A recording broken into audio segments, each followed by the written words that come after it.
জাতীয় দৈনিক প্রথম আলোর একটি প্রতিবেদনে ২৬ জুলাই বলা হয়, ১৮ জুলাই বৃহস্পতিবার বিকেলে নরসিংদী শহরের জেলখানার মোড়ে কোটা সংস্কারের দাবিতে আন্দোলনকারীদের সঙ্গে পুলিশের ধাওয়া পাল্টা ধাওয়া ও গোলাগুলির সময় রাবার বুলেটের আঘাতে ঘটনাস্থলে মারা যায় নবম শ্রেণী পড়ুয়া তাহমিদ ভূঁইয়া তামিম। তার লাশ স্ট্রেচারে রেখে স্লোগান দিচ্ছিলেন আন্দোলনকারীরা। সে সময় আবারও গুলি চালায় পুলিশ। সেই গুলি তাহমিদের লাশেও লাগে।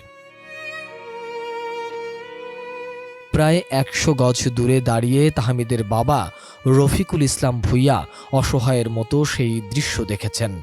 আন্দোলনকারীদের মধ্যে গুলিবিদ্ধ হয়ে সেদিন হাসপাতালে চিকিৎসা নিতে যাওয়া একাধিক শিক্ষার্থীও লাশের গায়ে আবার গুলি লাগার বর্ণনা দিয়েছেন বলেও ওই প্রতিবেদনে উল্লেখ করা হয়।